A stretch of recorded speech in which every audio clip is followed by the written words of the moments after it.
I think one of the issues with texting, just like it is with email, is you don't really get the inflection, and some meaning can certainly get lost, and the truncation of words, I think is perhaps problematic in how people communicate. Nobody can understand sarcasm through texting, which I do a lot, so. A lot of times I'll read a text that someone sends to me and I'll automatically, especially if I'm in a bad mood, I'll like, okay, they were so rude, why did they say that? A lot of times I'll call them out and they'll be like, hey, I meant to be funny. I think that's why we use like haha or LOL all the time, just because you want to put it out there that you're kidding, or wink face, so those are big too.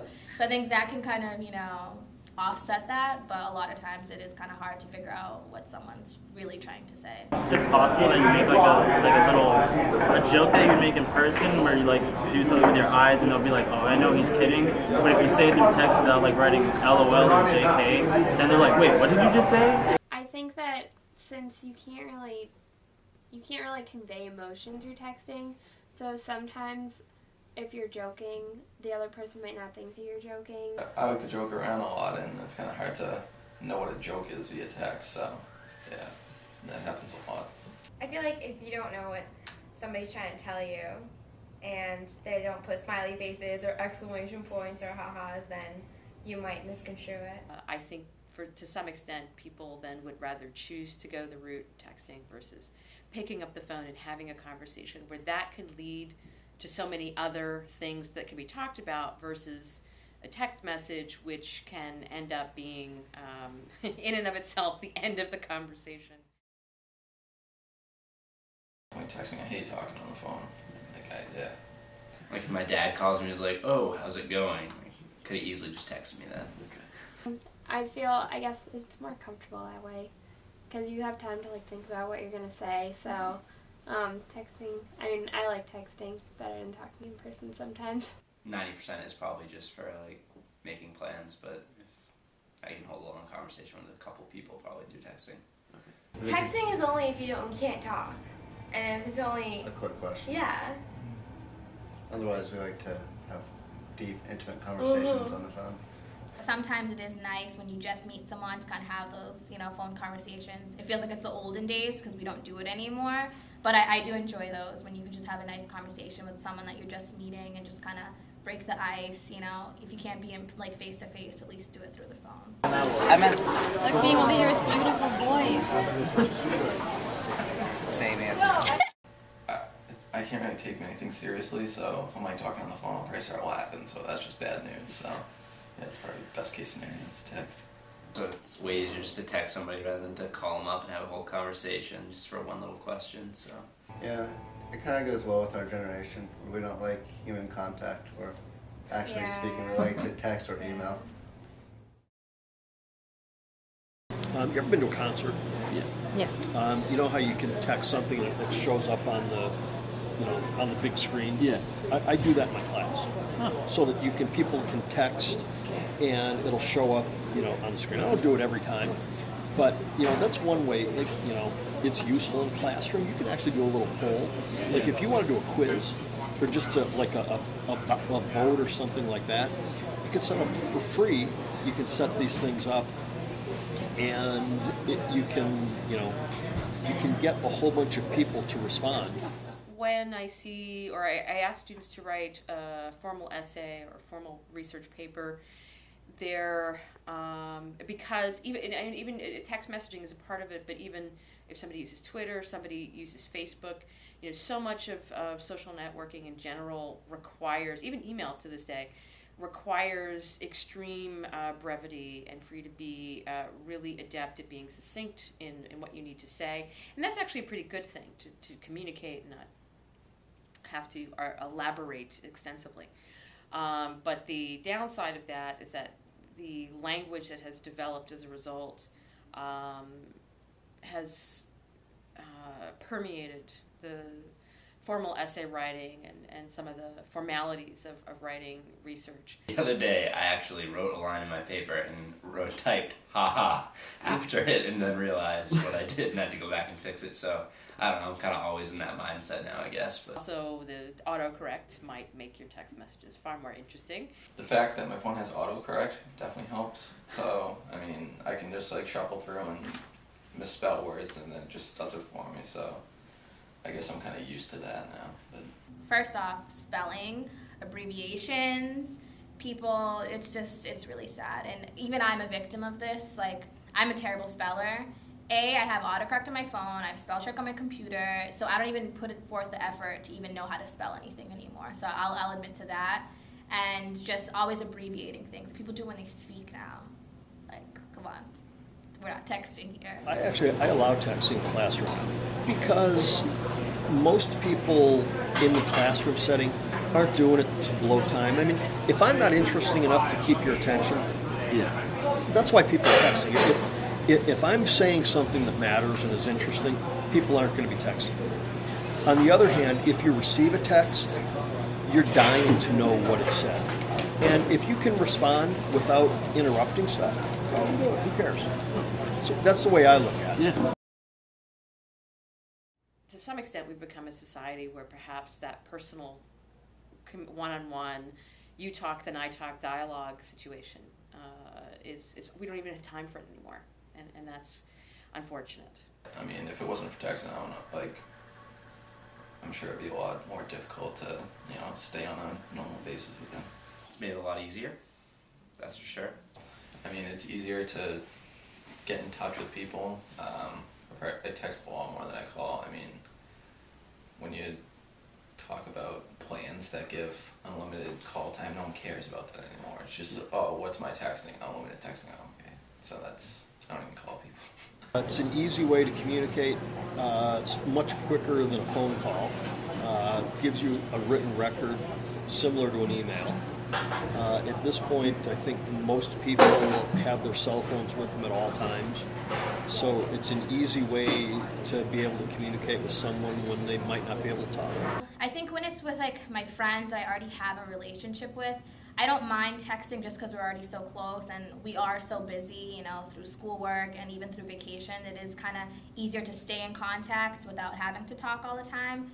I probably keep in touch with a lot more people than I would have if I didn't have texting. So like friends from home, I can just shoot text and be like, hey, what's up? That's just like, I talk to more people, I guess. I'm more likely to text someone, ask them what's going on or something like that, than call them up. Especially if it's like one of your guy friends, you're not gonna be call them up like, hey, what's up, what's going on? It's like, oh, no, you can just shoot them a text. I don't think it's improved my social life, but it helps me keep in contact with people I wouldn't have. So when I go home, I can easily text 8 people and be like, oh, what are you guys doing tonight? And so yes, actually, it has improved my social life. I hate when I'm by myself and I'm in a random place. Even if I'm eating in the cafe or something, I need to have my phone with me. Even if I'm not texting anyone, I'll find someone to text just so I can have something to do. Because again, it makes me feel more comfortable. And then it also comes in handy, let's say if you're at a party or you're at a get-together and you really want to say something to your friend, but you really can't say it out loud, you just shoot a little text. Did you hear what she just said? I mean, sometimes I'll fake text when I'm walking by someone that I don't want to make eye contact with, but when I am in line for hot chocolate, sometimes I feel the odd one out and I'll pull my phone out make it look like I'm doing something. If you hang out with a group of people you don't really know, you'll be texting or pretending to text even just to make yourself seem like you're doing something. I don't think getting into a relationship through texting is the best way, just because you don't really get to see them face to face, and like I said, you do have time to think about it, so getting in a relationship through texting probably isn't the best way, but like I said, I definitely think it's easier to do it that way. When I just meet someone, I think it kind of breaks the ice a little bit, so that when you do see them, then I'll kind of say, okay, I already kind of flirted a little bit yesterday through texting, so let me just, I'll just let it all hang out kind of a thing when they're in person. So I think in the beginning, it's good to break the ice, and then afterwards, it doesn't really matter. The sense of connecting people, yeah, but not really. You still can't just text somebody and be it's not the same for me. I would disagree. I think there's plenty of occasions where you meet a girl at a party, get a number, and then you text for the rest of the night and end up meeting back up because of the texting. So I would say yes. In the morning, like, we'll always initiate a conversation, just kind of start off the day. So I assume that, like, if I send her a text in the morning, that she'll text me back when she wakes up, and vice versa. I have strict rules, so this is good. No rules. Absolutely no rules. Okay, so first off, if it's in the very beginning when I meet a guy, I always make sure there's like a specific time limit in between each text. It can't be like 20 minutes because it's just way too long. So usually like 5 minutes, but then again it depends on how long they wait too. If I see they're waiting like 20 minutes between each text, and I'll wait like 10 minutes. And I'm like, okay, you can wait, you made me wait. With me, it's like I never respond right away.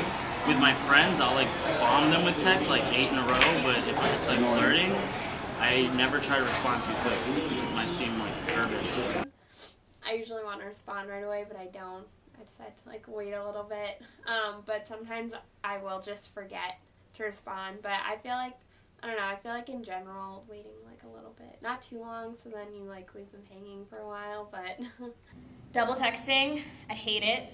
Absolutely hate it, especially when they don't give me enough time to respond, or if a guy will outright say, like, why are you taking so long to respond? It's like, okay, calm down. Especially if it's in the beginning, it's like, okay, you're just way too into this. No double text. I don't double text. And then I try not to, like, write novels if I just met a guy, because then I'm like, whoa, like, she's just a little too much. So I try to, like, keep things very flirtatious. I kind of want to leave them wanting a little bit more. Like, blow up my phone, text after text. That's true. That's my thing. Where are you? What are you doing? And then I hate having the last word in text. So through the conversation, if they say something that's a little, controversial, I kind of like leave them hanging, and I won't answer the question until like maybe the next day, and I'll be like, oh, I'm sorry, I was busy, but yada yada. One-word responses. Like if I type a whole paragraph out, trying to be careful about my conversation, she's just like, K, or like something like that. That would piss me off pretty bad, I think. there's a happy medium, I feel like, in between. I'm the worst drunk texter in the world. I'm just gonna put that out there. Drunk texting always causes drama, that's for sure. Gotten into trouble a few times with that. It's really bad. I'll admit I've had to change people's names in my phone so that I don't text them while drunk. Like, think before you text, or don't text this person. So yeah, because if you already want to text someone and then you're under the influence, A, it's already easier to text someone than to see them face to face. And then if you're under the influence, it's probably the worst combination in the world. I always feel like a jackass in the morning when I go back and read them, and it's pretty embarrassing, I guess, would be the repercussions. Some of those late night texts, you wake up in the morning, you just what did I do? And then, yeah. So that could lead to some arguments the next day. I can see the advantages. I can certainly see the disadvantages. I probably would be leaning more that I think there are more disadvantages to it because of that loss of personal communication and dialogue and where that could go. I think it's useful. I think as with anything, time and a place for everything. Some people abuse it, some people don't use it enough. I think we're still trying to figure out where it belongs. I think anything that makes it easier to talk to people has a positive impact on society, just because we're always on the go. A lot of times, with friends and family, you're not living in the same state or never mind the same town. So I think that makes it easier to stay connected. But again, I think society, like if you look at like younger kids today, like if I look at my brother, he's so socially awkward just because like he's grown up with this more than I have. He's always had his phone, like he's literally glued to his phone, like dinner table, anywhere, this is him, like texting. Downsides, people get obsessed with it, texting while driving, all bad. Yeah. I think the biggest thing is the people who just can't stop. It's improved the amount of communication, but it's hindered maybe the depth that people go into in their communication. I mean, like on holidays, like when all the family's around, I won't text or anything like that. And I do think it's like kind of rude if one of my cousins is like out with their phone the whole time. I think it's just like antisocial and stuff like that. I love texting. I'm all about it. It's ruining society. Definitely positive. It's positive, but then again, there's those people who like live in their pockets now. They become so reliant on like technology. So it's what you make of it, I guess. I like it. I go off. I love it. I can't live without it. As much as I love texting, I really, really do, and I am part of that society. But again, like I said before, I can see what it's doing generation after generation, that I think it's going to be seriously detrimental in many ways. And we make a lot of mistakes. It makes things socially awkward, We can tarnish relationships that much easier with people. So I think overall, as much as I do love it, I think it would help us all out if we didn't have it. You're doomed!